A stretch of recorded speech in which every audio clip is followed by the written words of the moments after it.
From an early age, many of us were fed a grim portrait of the Middle Ages, a time supposedly drenched in darkness, dirt, and despair.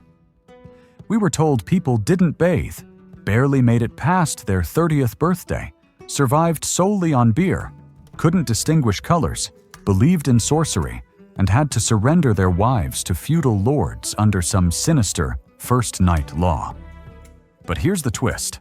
Most of that is fiction, a cocktail of modern myths brewed up by movies, novels, and lazy stereotypes.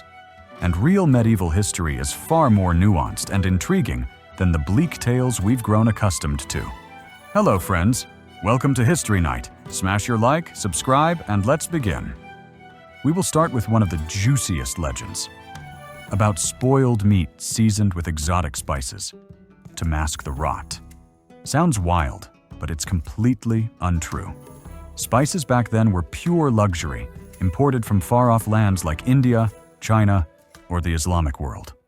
Nutmeg was worth so much that a single pound could get you a cow. There's even a historical record of the people of Béziers paying a murder fine in pepper. So if someone could afford such pricey ingredients, they surely weren't using them to rescue rotten meat. Most folks preserved food by smoking, salting, drying, or pickling, methods meant to keep it fresh, not disguise decay. Now about the drinking habits. We often hear that medieval people shunned water because it was filthy and only drank alcohol. Not quite. Cities and towns were strategically built near clean water sources.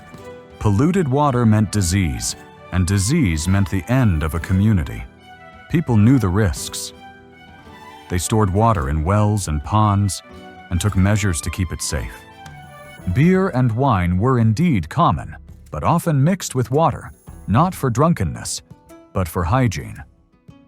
Beer especially was more of a liquid bread, rich in calories and perfect for laborers working long days in the fields. Then there's the myth that everyone dropped dead by 30. That stat only tells part of the story. Yes, the average lifespan hovered around 30, but that's because infant mortality was tragically high. If someone made it past childhood, they had a solid shot at living into their 60s or even 70s, especially if they had a stable food supply and weren't among the poorest. It wasn't a lack of resilience, it was a lack of medicine that skewed the numbers. What about the infamous rite of the first night? That shocking idea of lords claiming brides on their wedding night. Pure invention.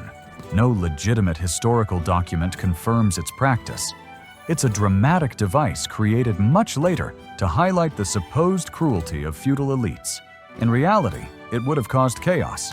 No noble with any sense would dare provoke such outrage among their people.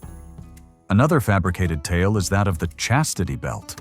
You've probably seen those metal contraptions said to keep women faithful while their husbands went off to war.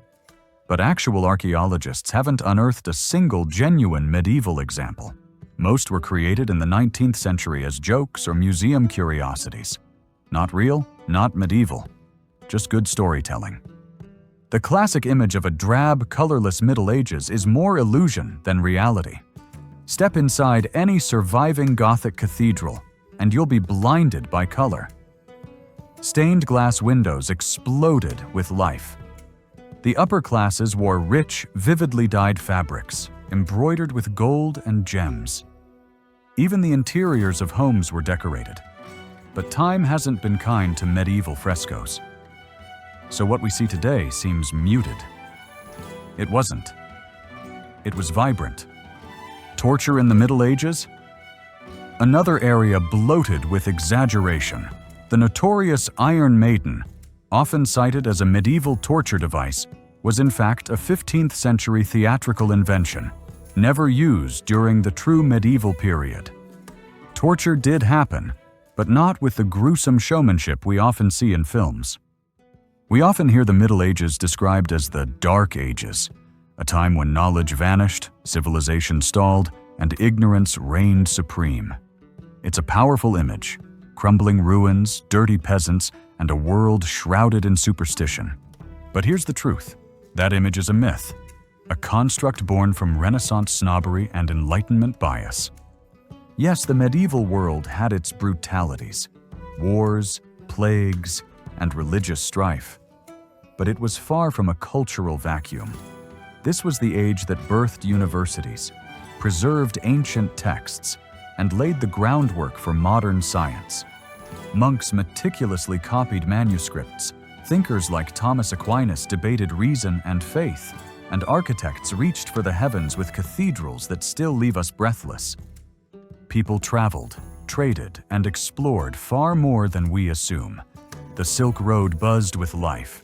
Islamic scholars translated and expanded on Greek philosophy. And in Europe, towns and economies slowly evolved into something new. The Middle Ages were complex, messy, and vibrant. Not a dark void, but a foundation, flawed, yes, but vital, for the world we live in today. So, did I miss any myths about the Middle Ages? If so, feel free to write them in the comments.